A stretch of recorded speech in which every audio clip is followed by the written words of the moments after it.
Welcome to the Daily Debrief, an inside look at the day's biggest stories. I'm Jorge Mendaca. Starting this week and through the month of November, 13 Action News is delving deep into the issues related to the rapid growth taking place in Las Vegas in a series we are calling Meadows to Metropolis. I'm joined by 13 Chief Investigator Darcy Spears, who's tackling one of the most talked about issues we face, water. Darcy, water is such a big part of the story of Las Vegas, but now we seem to be running out. Why is that? Well, to understand where we're at today, Jorge, we actually have to go back in time and take a look at how we got here.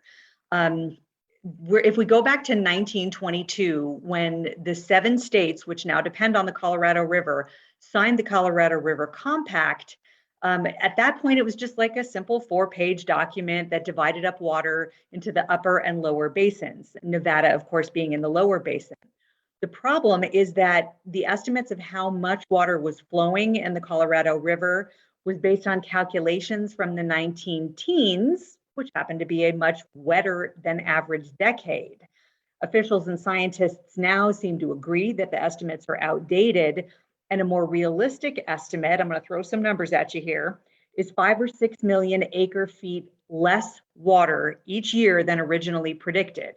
An acre foot of water is over 300,000 gallons, so we're talking about a shortfall in the billions of gallons.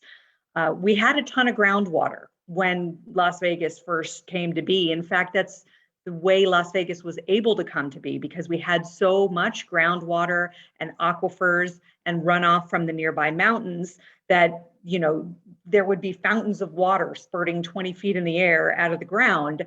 We started pumping that groundwater after a while, and then we depleted our supply to such an extent that we had to move toward relying on the Colorado River and then pulling water from Lake Mead. We basically used up most of our groundwater in about 50 to 60 years, at least the plentiful portion of the groundwater. And then we started pumping water from Lake Mead in about 1972, and that accounts for about 90% of the water that we use today. In the story we just watched, you showed a lot of things that the city and residents are doing to use less water right now. Is it enough? I mean, you just talked about how much water we're pumping right now. Is it enough to save what problems are coming? Well, there is some good news, even though, yes, there was a federal water shortage declaration, and we are going to be getting less water starting next year.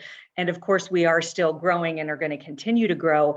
There is some very, very good news on the conservation front. In fact, according to the Water District, Las Vegas is the most successful metropolis when it comes to saving water. John Ensminger, the general manager of the Water District, has told us that even though we get less water now, we used less water. We've actually used less than our allocation. So we actually had extra water. And I know there's a lot of debate about water on paper versus water in the river, but because we conserved so well and we had extra water above and beyond, we didn't use our allocation, we had that extra. The shortage declaration means that we just have less extra water, not that we have to use less water than we did last year. So we're doing well, again, as the most successful urban water conservation metropolitan area in the world, according to the Water District, which is kind of a big pronouncement.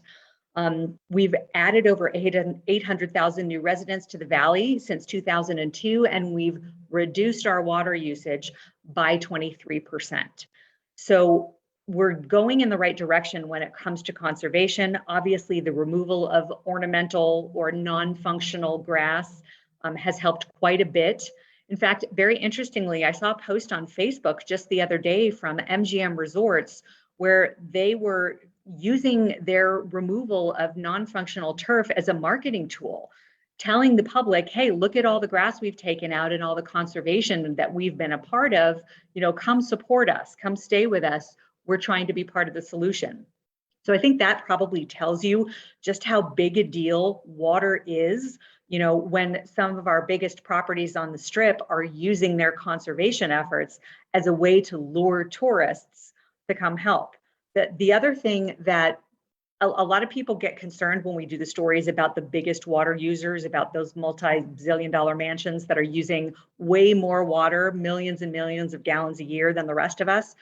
So even though when you take that group of people, it's a fairly small percentage of our overall water use, the water district is still looking at what they're calling a luxury tax, an additional tier of how much you have to pay to use water that would hit those heavy users harder and either encourage more conservation or give us some additional funds to put toward other conservation efforts.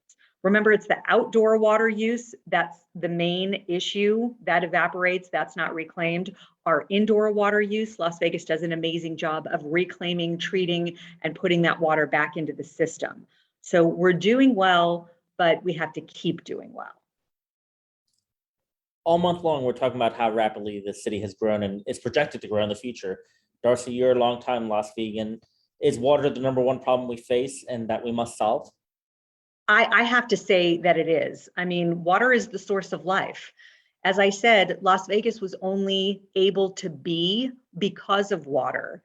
And of course, you know, the opposite could be true. Communities could cease to be because of a lack of water. It's very disappointing and disheartening to see that bathtub ring grow in Lake Mead. I think everybody kind of feels a stab of pain when we see how far the lake keeps sinking. But we know that we can continue to do this right. If there's I don't think there will ever be a renegotiation of the Colorado River Pact, but perhaps a reallocation may be in our future if it would take an act of Congress.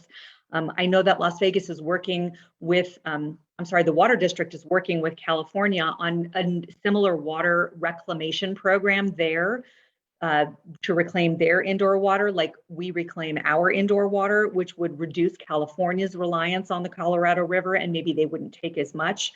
So if we work together and in partnership with the other states that we're in the pact with, we're going to be doing what we need to be doing to address this. And keep in mind, the water authorities, when they're working on solutions, they're looking at about a half-century span of time at any given moment. 50 years, they're planning for that big stretch and including a bunch of different scenarios. But everybody has to do their part because bar none, water's where it's at. We need it to drink. We need it to live. For more on her story and all of our coverage on Meadows to Metropolis, just visit ktme.com/growth.